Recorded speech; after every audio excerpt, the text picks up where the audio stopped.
Hello, in today's video, we are going to go over mindset changes for sustainable health and fitness, because if you're here, you're likely struggling with staying consistent in your fitness journey.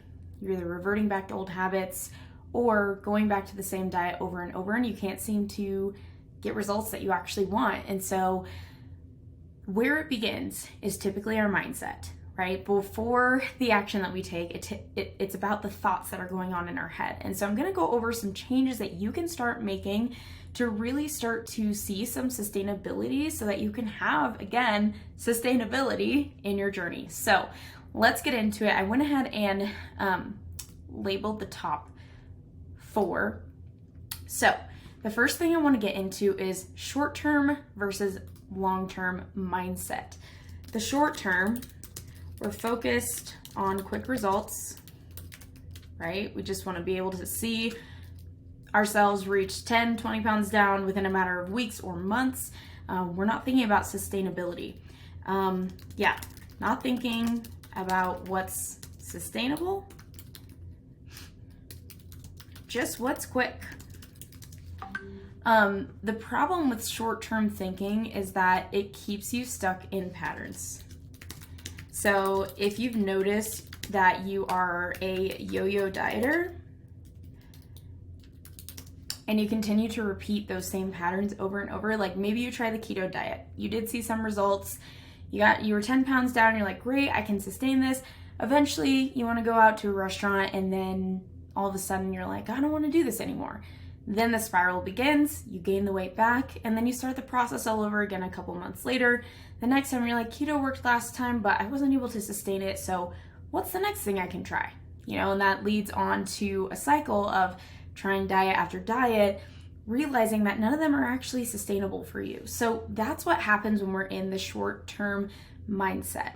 And why we need to not stay in the short-term mindset is because the long-term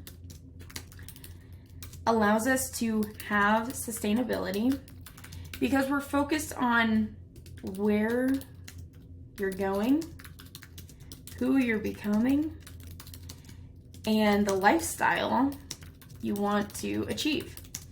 Because at the end of the day, right, like you're not going to be on a diet forever, right? You're not going to be on a weight loss journey forever. We don't want it to be a lifelong journey of losing weight. Like, we want to be able to find a lifestyle where it's food and your mindset and fitness and all of the other layers that come with weight loss. We want to be able to sustain that for long term so that your weight loss can be gradual over time. And then once your body gets to a place of optimal, it will sustain that. And then you're not on this cycle of gaining and losing weight anymore.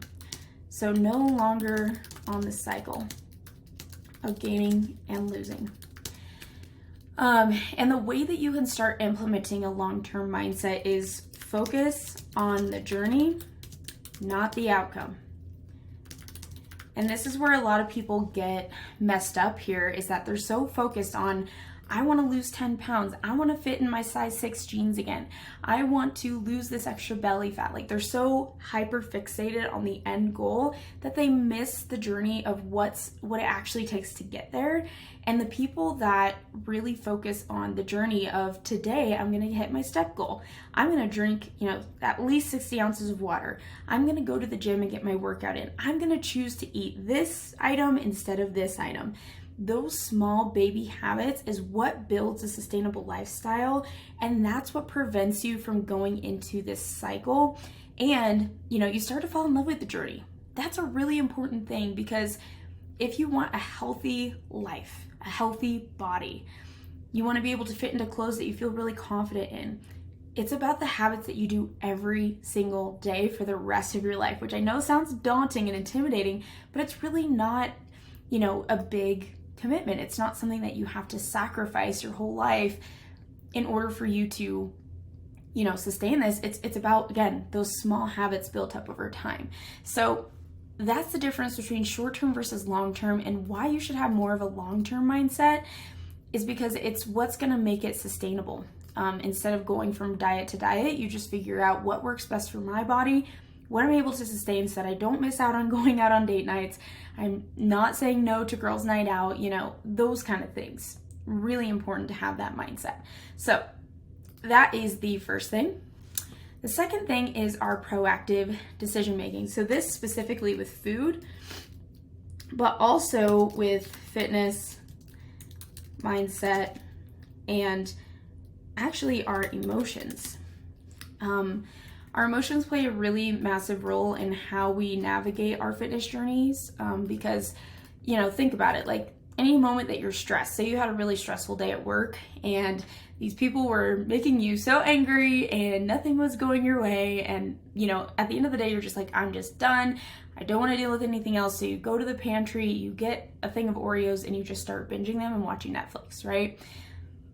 It goes to show how important managing our emotions is and submitting those emotions to the Lord, because our emotions are a really important part and gift of what God has given us, but sometimes the enemy can sneak in and, you know, use it as a negative thing rather than a positive. And so in this, it's being proactive in saying, like, the questions of how am I going to choose to show up for myself today? Oh, forgot an M here. So this at the end of the day is a choice, right? The way we show up, it's a choice. My language is very intentional here.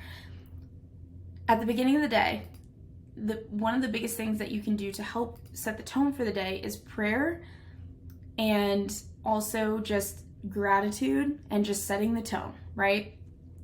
Sometimes, you know, we could get so caught up in the day, like I just talked about, to where we just, you know, just kind of go subconsciously at the ebbs and flows of life, that we forget, like, oh, I have a choice on how I want to show up for my day today. Proactive decision making also in the sense of, why am I doing X, right? So why am I going into the pantry and choosing this food? Why am I choosing not to go to the gym today? Why am I choosing to not go get my steps in? Or why am I not drinking my water? You know, the question of why helps you dig into your subconscious so that you're, you know, building, or you're pulling out what those habits are that you've built up over time that you just kind of do on autopilot. Sometimes we're just not even aware. So asking the question why can help you really, like, undo those negative habits and patterns, like thought patterns that are keeping you, you know, repeating the binging or the skipping the gym or whatever it is that you feel like is kind of holding you back. That's the main thing on proactive decision making. It's just asking questions to yourself before making a decision in your fitness journey. So this could be a big decision, it could be small, it could be as simple as, am I going to eat this third Oreo instead of just stopping at 2, right? Awareness is key. This is something that I teach my clients very heavily, is building awareness, because at the end of the day, right, like, it comes down to your thought life. Your actions won't be sustainable, and they won't change sustainably without changing up here first. So it's becoming aware of those subconscious thought patterns, recognizing them, seeing which ones are good, which ones are not so good, which ones aren't supporting you, and then making the changes accordingly so that you can start taking action, you know, in a way that reflects your goals. The next thing is really important, is our generational and kingdom impact. So I'm a Christian. If you follow me, you are likely also a Christian. If not, that's totally fine too. That's just kind of how I run my business and the people that I work with. So it's true that food can be a generational curse. We gotta be real here. We're fighting against powers and principalities. Not the physical things, but the powers and principalities. So maybe you've noticed my mom struggled with her weight. My grandma always talks about stepping on the scale. You know, and I've worked with a lot of women who say this. And so naturally the pattern repeats, because that's all that you know. It's all that you've learned. So whether it's struggling with overeating, struggling with your body image and not loving your body, struggling with your weight because you've always been told, like, I'm always going to be overweight. Those lies, which, very intentional wording here, lies from the enemy, is what's going to keep you stuck in this generational curse. So I want you to start thinking in a way that's a generational and a kingdom impact. What does God say about me, my body, food, fitness, etc.? It's going to scripture, going to the Lord, because he's the one who has truth. The ultimate truth is through God. So, right, like, how do we find truth? The Bible. Read your Bible. What does it say about this, right? It can't be that simple, but truly, that's why I like to work with Christian women specifically, because, at the end of the day, we do have a matter of truth. We know that we don't have to rely on ourselves. We don't have to rely on what we've been told. We can actually dive into who God created us to be, and that we don't have to repeat the patterns that the people before us did. And then also thinking of how are my actions going to impact the kingdom? Are you kingdom-minded? Are you thinking about other people? This in itself, my slogan for my company is make a bigger impact by becoming a better you, right? It's about impact. It's about how you are going to change lives through your spiritual gifts, but also through the body that God has given you to steward well. Our health is a part of that. So, when we're just thinking about me, it's easier to fall back into gluttony. But when we're thinking about my weight is affecting the way I'm showing up for other people, the way I see me is the way I'm seeing other people, because, love others as you love yourself in Mark, in the book of Mark. And so it's changing that perspective of less me-minded and more kingdom-minded, okay? That's what's going to really, really make a change in your habits, because anytime you feel like you don't want to show up or you don't want to do it, remind yourself, what has God called me into, okay? This is so important. Last but not least, this is the good versus bad perspective around food. This trips up a lot of people. It's actually a really common mindset, but sometimes we think good equals healthy, bad equals junk food. But actually, I'm going to expand this a little bit. We want to totally eliminate that, right? Because it's really not true. So instead, I want us to think nutrient dense versus non-nutrient dense. This perspective alone can really change the way you're viewing your quote-unquote good versus bad. At the end of the day, again, I feel like that's my phrase lately, is at the end of the day. But a carb is a carb, whether it comes from a cookie or an apple, right? It has the same exact energy expenditure. The only difference is that one is going to give you more nutrients and one is going to give you less, right? So it's at the end of the day, wow, I need to stop saying that. Why do I keep saying that? You have a choice to make. So, there's nothing wrong with enjoying the foods you love. We just want to do it in moderation. Because we have to think about our health, right? It's not just about, avoid the bad foods. It's about what's going to help me in my health the most, right? And then making decisions based off of that.